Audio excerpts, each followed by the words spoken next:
তো নমস্কার বন্ধুরা, আশা করি সবাই ভালো আছেন।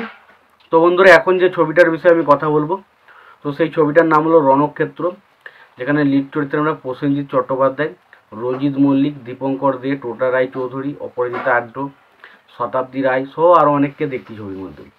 তো ছবিটার গল্পটা যদি ছোট্ট করে বলি, তো গল্পটা হচ্ছে এরকম যে প্রসেনজিৎ এবং প্রসেনজিতের ভাই, তাদের মধ্যে একটা খুব ভালো সম্পর্ক বা একটা বন্ডিং রয়েছে, এবং প্রসেনজিৎ তার ভাইকে খুব ভালোবাসে, এবং প্রসেনজিতের সাথে শতাব্দীর একটা ভালোবাসার সম্পর্ক রয়েছে। এবং পাশাপাশি এখানে যে রবীন্দ্র মল্লিকের ক্যারেক্টার, সে একজন রিপোর্টার, সে বিভিন্ন রকম নিউজপত্র কাগজপত্র ছাপায়, সেরকম একটা কাজ করে। এবং পাশাপাশি অবশ্যই এখানে প্রসেনজিতের ভাই, সে একটা কলেজে পড়ে, খুব ভালো পড়াশোনা করে, তো সেই রকম পরিস্থিতিতে। এবং টোটা রায়চৌধুরীর ক্যারেক্টারটা, সে একটু ভিলেন টাইপের, সে কলেজে এসে মস্তানি দেখায়, সবসময় সে একটু গুন্ডামি টাইপের করে। এবং সেই সময় অপরাজিতা আড্ডার সাথে তার ভাইয়ের একটা ভালোবাসা হলে সেখানে টোটা রায়চৌধুরী ক্যারেক্টার তাদের উপর একটা রাগ হয়, এবং সেই সময় তার ভাইকে একটা বিভিন্ন রকম একটা খেলার মাধ্যমে, বল খেলার মাধ্যমে ছাদের উপর সেখান থেকে ফেলে মেরে দেওয়া হয়। এবং সেই মারার সময়, সেই সময় তারই রিভেঞ্জ অ্যাঙ্গেল হিসাবে প্রসেনজিৎ কীভাবে তার প্রতিশোধ নেয়, সেটা হচ্ছে সিনেমার বিষয়বস্তু। তো সিনেমাতে প্রথম যেটা পজিটিভ পয়েন্ট, সেটা হচ্ছে প্রসেনজিতের অভিনয়। প্রসেনজিৎ এই ছবিটাতে দুর্ধর্ষ পারফরমেন্স করেছে। যে কটা জায়গায় যেখানে প্রসেনজিৎ অ্যাকশন করেছে, সেই অ্যাকশন দৃশ্যগুলো দেখুন, যেখানে ডায়লগ থ্রো করেছে সেই জায়গাগুলো, তার হাঁটা চলা স্টাইল অ্যাটিটিউড, বা যেভাবে সে রিভেঞ্জ অ্যাঙ্গেলগুলো নিজে, যেভাবে সে প্রতিশোধটা নেয়, সেটা দারুণ ছিল ছবিগুলো, সেটা দেখতে দারুণ লাগে। প্রসেনজিতের সাথে শতাব্দী রায়ের কেমিস্ট্রি বরাবরই বেশ ভালো থাকে, এবং এই ছবিটাতেও বেশ ভালো। এবং পাশাপাশি প্রসেনজিৎ রঞ্জিত মল্লিক কেমিস্ট্রি অসাধারণ ছিল। তো প্রসেনজিৎ রঞ্জিত মল্লিক যে ছবিতেই থাকে, সেই ছবিতে একটা আলাদা রকম মাত্রা বা আলাদা রকম একটা বন্ডিং কিন্তু সৃষ্টি হয়, সেটা কিন্তু রণক্ষেত্র ছবিটার মধ্যে আমরা সেটা দেখতে পাই।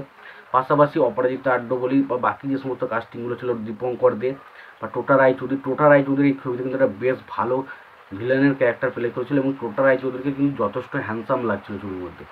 তো টোটা রায়চৌধুরী এখানে বেশ একটা ভিলেনের বেশ ভালো একটা ইন্টারেস্টিং ক্যারেক্টার প্লে করেছে। এবং পাশাপাশি যদি আমরা বলি, এখানে প্রসেনজিতের সাথে প্রসেনজিতের ভাইয়ের যে বন্ডিং বা প্রসেনজিতের সাথে প্রসেনজিতের মায়ের যে সম্পর্কটা, সেই সম্পর্কগুলো কিন্তু ছবির মধ্যে দারুণভাবে ফুটে ওঠে, যেটা কিন্তু খুব ভালো। ডেফিনেটলি সেই সময় কিন্তু এই ধরনের যে ধরনের ছবিগুলো বানানো হতো, তো সেখানে কিন্তু এই যে বন্ডিংগুলোকে খুব প্রাধান্য দেওয়া হতো, মায়ের সাথে মায়ের ছেলের বন্ডিং বা ভাইয়ের সাথে দাদার বন্ডিং, তো সেই জিনিসগুলো কিন্তু এই ছবির মধ্যে দারুণভাবে ফুটে ওঠে, খুব ভালো লাগে। এবং একটা কিছু কিছু ইমোশনাল দৃশ্য রয়েছে, যেখানে তার ভাইটা মারা যায়, সেখানে প্রসেনজিতের যে কান্নার দৃশ্যটা রয়েছে, সেই জায়গাটা ডেফিনেটলি খুব কষ্টদায়ক এবং প্রচণ্ড কান্না পেয়ে যায়, সেই সিনটা খুব ভালো। এবং সেখানে প্রসেনজিতের অ্যাক্টিং দুর্ধর্ষ ছিল, প্রচণ্ড ভালো কাজ কিন্তু প্রসেনজিৎ করেছিল। এবং প্রসেনজিতের কাজ প্রত্যেকটা জায়গায় খুব ভালো, প্রত্যেকটা জায়গায় খুব ভালো। রঞ্জিত মল্লিকের কাজ খুব ভালো। ছবিতে ভিলেন যারা যারা কেটে, তাদেরও কিন্তু যথেষ্ট ইকুয়ালি প্লেস দেওয়া হয়েছে। এবং হরনাথ চক্রবর্তী কিন্তু একটা ভালো মানের পরিচালক কিন্তু ছিল, এবং আমরা বরাবরই দেখেছি প্রসেনজিতের সাথে হরনাথ চক্রবর্তী বেশিরভাগ যে সমস্ত ছবিগুলোই করার চেষ্টা করে, সেই ছবিগুলো কিন্তু বক্স অফিসে সফল হয়েছে। তো এটা থেকে একটা জিনিস তো ক্লিয়ার যে হরনাথ চক্রবর্তী এবং প্রসেনজিতের কম্বিনেশন এসেছে রণক্ষেত্র, সেই ছবিটা তো কিছু ব্যাপার তো অবশ্যই থাকবে। তো ছবির সংলাপ বলুন, ডায়লগগুলো, সেগুলো খুব ভালো, ছবির গল্পটা খুব ভালো, ছবির অ্যাকশন দৃশ্যগুলো খুব ভালো, ছবিতে রোম্যান্টিক সিন ভালো রয়েছে। পাশাপাশি ছবিতে যে যে অ্যাকশনগুলো রয়েছে সেগুলো খুব ভালো। এখানে আমরা রঞ্জিত মল্লিকের ক্যারেক্টারটা বেশ ভালো দেখতে পাই। তো ওভারঅল যদি আমি একটা কথাই বলি, যে ছবিটা কিন্তু বেশ ভালো একটা ছবি, যেখানে আমাদের সব কিছু আপনি পাবেন, মজা পাবেন, সব কিছু পাবেন। যদি আপনার রণক্ষেত্র ছবিটা না দেখা হয়ে থাকে, অবশ্যই একবার দেখতে পারেন।